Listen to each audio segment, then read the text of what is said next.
안녕하세요. 여러분, 오늘은 회의주의에 대해 이야기해 볼게요. 철학에서 중요한 개념이고 역사에 큰 영향을 준 사상이에요. 쉽게 이해할 수 있도록 간단하게 설명해 볼게요. 회의주의는 의심하는 태도를 의미해요.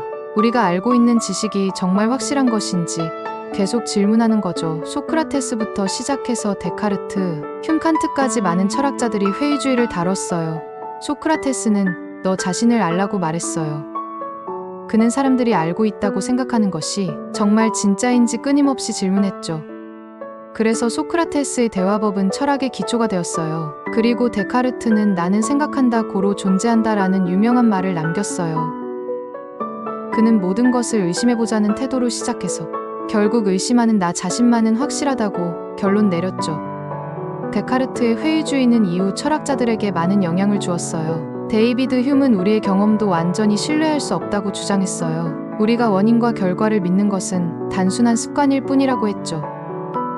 예를 들어 태양이 내일도 뜰 거라고 믿는 것은 과거에 계속 그랬기 때문이지만 사실 100% 확신할 수는 없다는 거예요.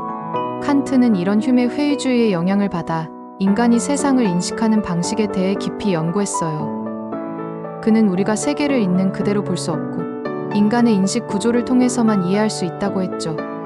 이렇게 철학에서 회의주의는 계속 이어져 왔고 과학 발전에도 큰 역할을 했어요. 우리가 당연하다고 믿는 것들도 계속 검토하고 새로운 사실을 발견하는 데 도움을 주었어요. 역사적으로도 비판적 사고를 촉진해서 사회 변화에 기여했죠. 철학자들은 서로의 사상을 반박하고 발전시키면서 철학적 연대를 이루었어요. 서로 다른 견해를 통해 철학은 더욱 깊어졌고 과학과 인간 사회의 발전에도 큰 영향을 주었어요. 회의주의는 단순한 의심을 넘어서서 논리적인 분석과 근거를 통해 확실한 지식을 찾는 과정이에요. 초기 회의주의자들은 세상을 다양한 관점에서 바라보며 기존의 믿음과 전통을 의심했어요. 이는 종교적 신념, 과학적 발견, 그리고 정치적 변화에도 영향을 미쳤어요. 예를 들어 갈릴레오는 기존 천동설을 의심하고 지동설을 주장함으로써 과학혁명을 이끌었어요. 그 당시 사람들은 갈릴레오를 의심했지만 그의 회의적인 태도 덕분에 과학이 발전할 수 있었어요. 철학에서도 마찬가지로 니체는 기존 도덕과 가치체계를 의심하고 새로운 사상을 제시했어요. 그는 인간이 전통적인 가치에 얽매이지 말고 스스로 의미를 창조해야 한다고 말했어요. 이러한 철학적 회의주의는 개인의 자유를 강조하고 현대 사상의 기초가 되었어요. 회의주의는 단순히 부정하는 것이 아니라 더 깊이 있는 사고를 하도록 돕는 역할을 해요. 현대 사회에서도 회의주의는 중요한 가치로 남아있어요. 우리는 가짜 뉴스와 정보의 홍수 속에서 살아가고 있어요. 이럴 때 회의주의적인 사고는 우리가 올바른 정보를 찾고 비판적으로 생각하는 데 큰 도움이 돼요. 과학 연구에서도 새로운 가설을 검증하는 과정은 회의주의적인 태도 없이는 이루어질 수 없어요. 철학자들은 서로의 사상을 검토하고 토론하면서 더 발전된 이론을 만들어 왔어요.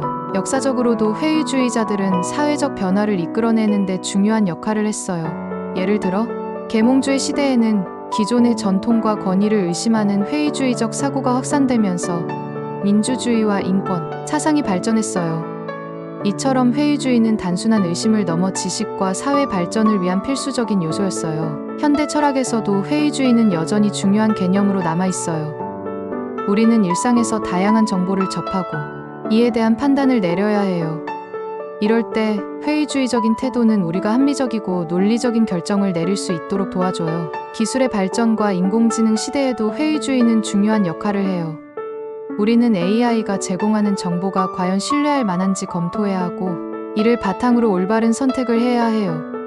회의주의는 철학뿐만 아니라 우리의 삶 전반에 영향을 미치는 중요한 사고방식이에요. 여러분도 일상에서 한 번쯤 우리가 믿는 것들을 다시 생각해보는 경험을 해보는 건 어떨까요? 철학은 결국 우리 삶과 연결된 이야기니까요. 오늘 영상이 유익했다면 좋아요와 구독 부탁드려요. 다음 영상에서 만나요. 안녕.